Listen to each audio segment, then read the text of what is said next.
What's good, sis? Let me pull this back some. So before I start this Love and Hip Hop Miami review, I would be remiss if I did not get up here and shout out my real good homeboy. And what better way to do this than on a Love and Hip Hop Miami, because he hails from Miami. Shout out to Jamal and his Lamaj company from Miami. Yes, God, honey, look at this. Miss Jamal got me right, bitch. Miss Jamal got me right, girl. Shout out to listen. For those of you guys who follow any of my LGBTQ reality reviews, Jamal comes from the show The Come Up Miami. Really good friend of mine. Definitely wanted to show love and support. Show some support. Got my shirt. She looked good. She looked great. I feel good. It ain't itchy. It ain't cheap, girl. It ain't no cheap cotton. It feel real good on your skin. It ain't that cheap shit Rashida be petting around there. Come through. Like, this is good quality. This is good fabric. You understand me? And if y'all want to feel good and look good like I do, go on ahead and hit up my real good homeboy, Jamal, honey. Yes, God. Look at that. On business card. Look at how professional that is. Look at this, girl. Go on ahead, hit them up. I will be putting the link of all of this down into the description box. Definitely go and hit them up if you're in the 305 area, or even if you're not, because y'all see I'm around here in New York, child, and I got my shit, and y'all need to go around there and get yours. Shout out to you, Jamal. Thank you, baby. I really appreciate it. You got me looking good around here. Now on to this damn review, child. Use a lion, cheating, son of a bitch, the way you do me. Boy, I'm tired of taking your shit. See, I know all about those fast hoes down in Haiti. Surely you need to stop it. Hello. Well, maybe I shouldn't say Haiti considering what they went through. But y'all know what I mean, all right? Y'all know where this is coming from. This is coming for Love and Hip Hop Miami. This ain't coming from that. So let me rephrase it. You's a lion, cheating, son of a bitch, the way you do me. Boy, I'm tired of taking your shit. See, I know all about those fast hoes right there. Shawty, need to stop it. Hello, yeah. Why you always tripping on shit you don't know about? Well, now that we trying to have morals, I really can't say that either, considering what he got going on and considering that this nutritionist is out here, child, making the situation. You know what? None of this got nothing to do with none of this. I'm here to give y'all Love and Hip Hop Miami review. This is season 4, episode 3, Thicker Than Water. I'm sorry I'm late with it, you guys. I had some other stuff that was like going on, but I'm here and I'm still with it. I'm here and I'm still with it. This episode wasn't too bad. This episode was not too bad at all. It won't chock full, but for what it was, it gave me something to talk about. So the episode continues with the Afro Latina soap operas that I'm really getting tired of being on. Like I am. Like Amara, I'm really getting sick and tired of your emotional roller coaster. And I'm trying to love you, girl, but ain't nothing healthy. It's really not. Like, this situation that's going on between you and your mama, and when it comes to every man that come into your life, is beginning to be a problem for me. And, that's your mama. She went through a lot, and I ain't trying to give your mama too much. But it's just like, I don't know. But then again, Amara, I really can't even put all the blame on your mama. Because at this point, you a grown, rusty-ass woman. I don't know why you still feel like you need validation or permission to live your life with your mama. Your mama is your mama regardless. And if she loves you like she says she does, she's not going to go nowhere. She's not going to stop loving you because you're pursuing something that you want to do. She probably mad. She going to be irritated for a while, but she going to be back. She ain't gonna be gone too long. Like, this codependency that y'all got with each other, it's I'm just sick and tired of talking about it and looking at it, and it's always the same thing. But I will say this. The mama did bring up a real good point where she was like, he wants you to just stop everything that you doing and stop all your obligations that you got here in Miami and come and move down where he at. Like, it's not so easy for him to do that. He's not saying, well, hey, if I got to, I pick up sticks and run off with you.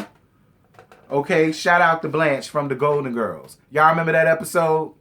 Like, I was with the mama on that. I do feel like Alan is in it for way more than love and affection. I said that last review, and I still feel that way, Amara. I do feel like both your mama and him, Mama La Cucaracha and him, are both clinging to you for selfish reasons. But I'm sorry, I do gotta agree with your mama when it comes to Alan. And then plus, that's the only reason why you move into DR. I don't even feel like it got nothing to do with you being in the real estate business, because you could do that right around there where you at. I'm sick of the soap opera. Like, it's really a soap opera with you and your mama. It's really, and it's set up like a soap opera too. Like...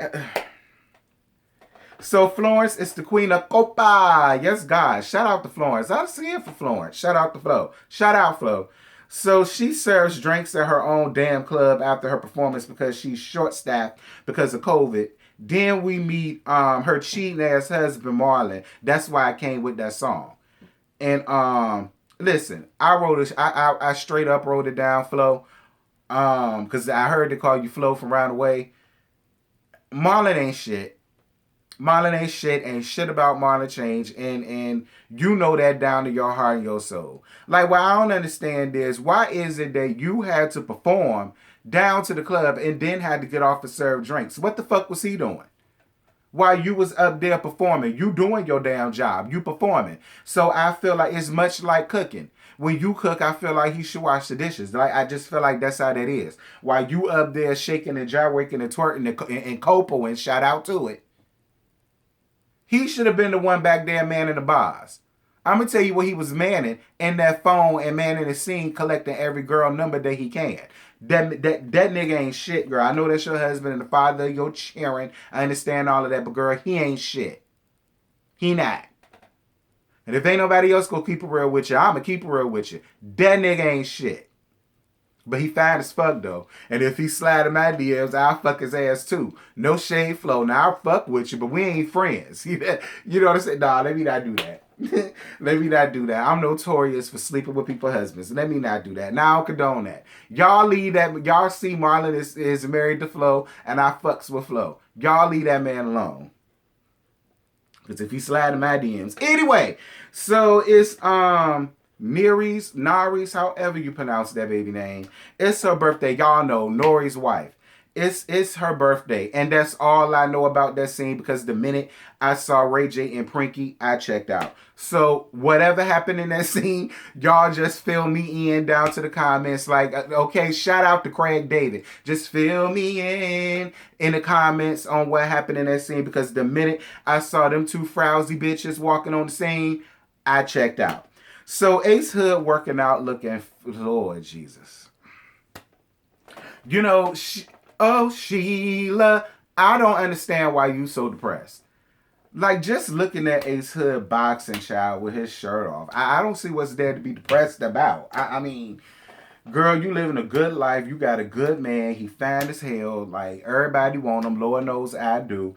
Like, I mean, and if I did wake up depressed, if I saw him up in there boxing like that and all that sweat was dripping and glistening down on his butt, bitch, depressed for what? What about bad for? But that's just me, and I don't go through that. And I'm really glad, that, on a serious tip, I'm really glad that you are doing countermeasures to like interact with that. I like seeing you meditate, doing yoga, doing your Omnio Horenge Cure, and you know, peace and love, and I'm the earth and the earth is mine and I'm yours, and we're all, and all of that. I was here for that. So Sheila expresses her suffering with depression and anxiety, and had about it the night before, and felt like Ace wasn't there for her.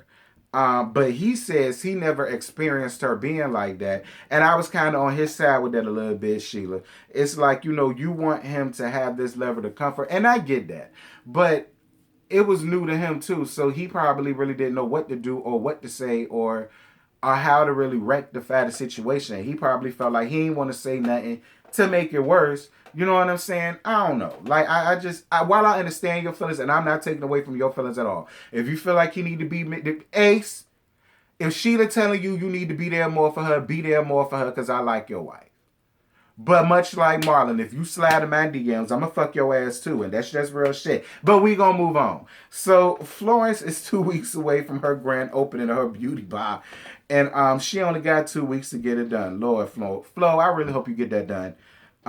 Because I want you to have what you want to have. Because I like it. So Flo at home with her 3 sons. And they are as adorable as they want to be.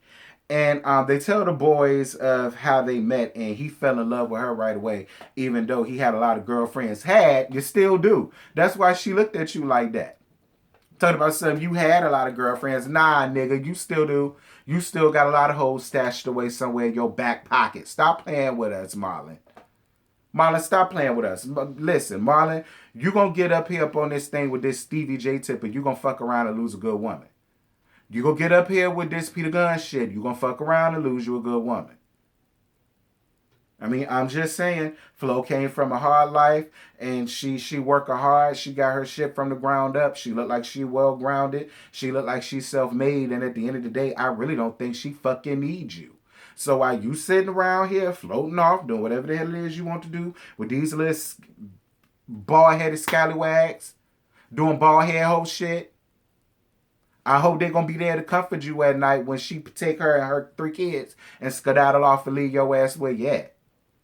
But don't worry about it, because you can always come and lay your head on my pillow. Lay it down, oh, lay it down. And we can make the bed rock, Marlon. Oh, we can make the bed rock. I know there's 2 different songs, but I put them both together to go with that girl. Y'all know y'all like that.